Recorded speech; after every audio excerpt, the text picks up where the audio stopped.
We're gonna make a little shrimp risotto today. So we got some shrimp, and we're gonna saute the shrimp ahead of time with some rum and butter, a little bit of salt. Then we're going to make the risotto. We have garlic, onions, edamame, scallions, tomatoes, Parmesan cheese, and some lemon zest to go with our wine, risotto, and the broth. Ready to saute our shrimp. We want to make sure the pan is hot, and it is. We're going to add a little bit of butter, not too much. Let that melt. And then we're going to add our shrimp.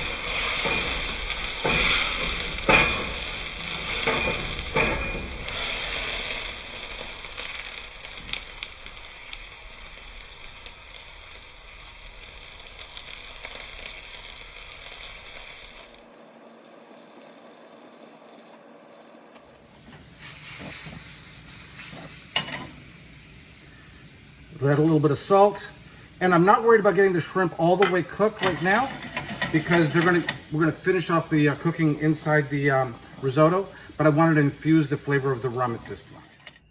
So now that the shrimp is done, we're gonna go ahead and cook off the risotto. I'm gonna start off by adding a little bit of butter to the pan. The pan was already hot. I checked to see that it was hot. I'm gonna let that butter melt a little bit. And I've got a few ingredients. I've got all the ingredients here, and I got them in order of how I'm going to add them. The key about this is I want to get all the flavors to layer through the process.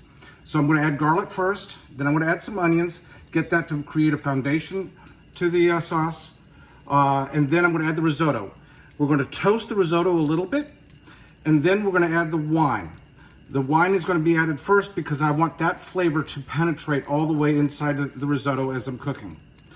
Then I'm going to add, once all the wine is absorbed, then we can start adding the stock. Once the stock has been added, we're going to start adding some of the ingredients. The ones that take longer to cook are going to go in earlier. We're going to finish off adding all the stock, and then we'll be ready to add the shrimp for the final little part so that we get the shrimp to finish cooking. Remember, we didn't cook them all the way at the beginning. So with garlic goes from raw to burnt really quickly.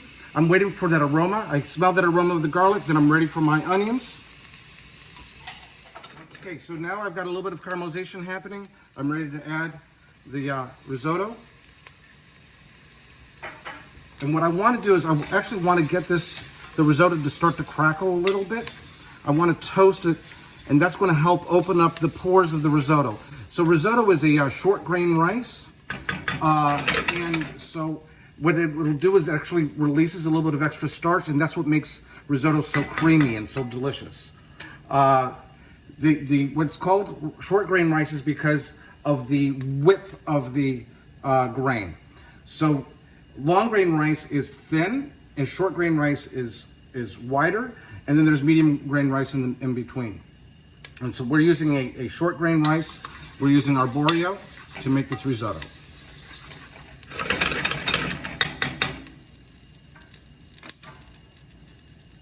If you listen, you can hear some of that crackling sound.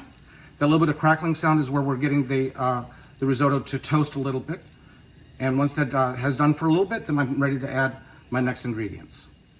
Now the risotto is really starting to crackle a little bit, and I'm going to add the wine. What I really want to have is I want this to be a shocking experience so that we can get those pores to open up and allow the rice to start to absorb.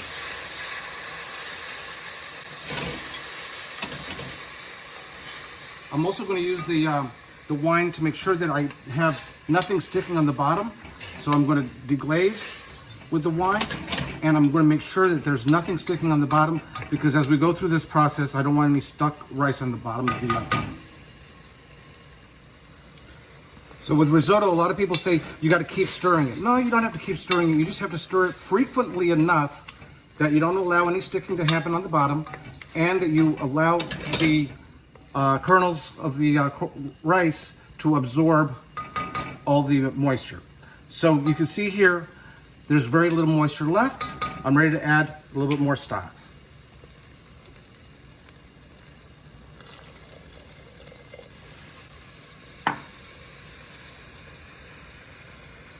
Now that the stock is added, I'm going to give it a stir, and I'm going to start to let that absorb.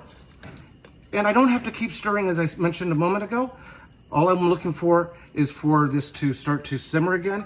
And you can see how this is starting to become a little creamy. That's the starch is releasing, and that's going to give us that beautiful texture of the risotto when we're finished. And the edamame is going to take the longest for me to cook, so I'm going to add that.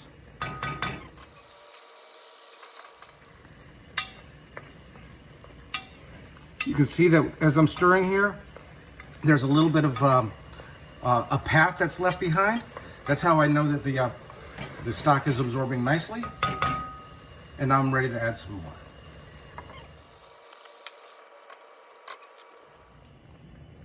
At this point, you can see that the kernels are starting to become opaque on the outside and still a little bit of white in the middle. Okay, so as we go through this process, I'm trying to get the color to be even. Okay, and that opaqueness, the white in the middle is going to start to go away. And that's how I'll know that the rice is actually cooked. Another thing to notice is that as the bubbles start to form bigger bubbles, okay, that's actually the meniscus that is making the bubble.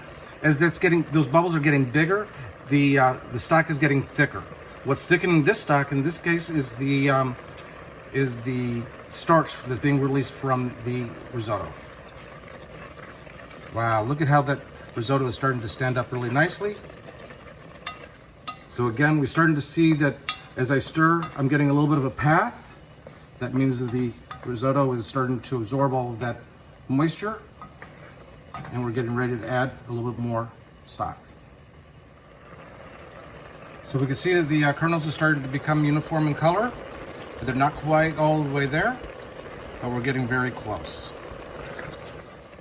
Okay, we're getting really close to finishing off, so I'm going to now add the lemon zest because I want to get the flavor of that lemon to come out.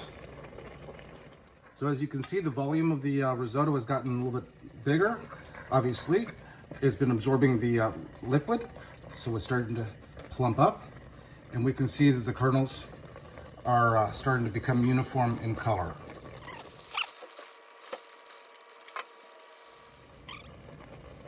Going to go ahead and add the scallions.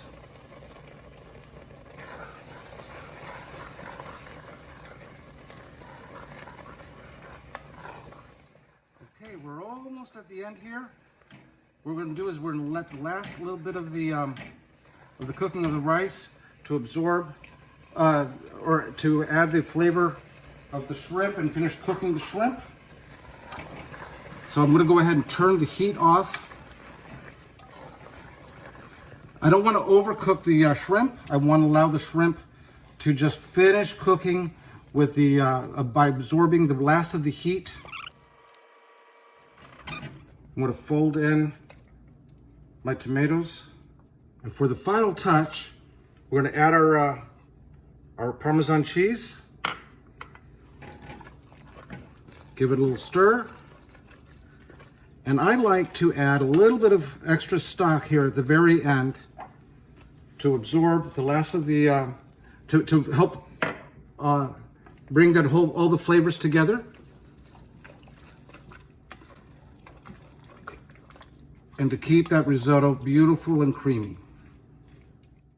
The last step is to take a taste. Looking for two things: making sure that the rice is fully cooked and that we have the balance of the flavor there. And it needs just a touch of salt. So we're gonna add a little bit of salt here at the very end. The Parmesan cheese has a little bit of saltiness to it, so that helps with the process. And of course, remember I salted the shrimp. So you can see that there's still a little creaminess, a little bit of moisture to it. Look at that, oh wow. So we're gonna put that into the bowl. The bowl is nice and warm. Remember, hot food is served on hot plates, cold food is served on cold plates.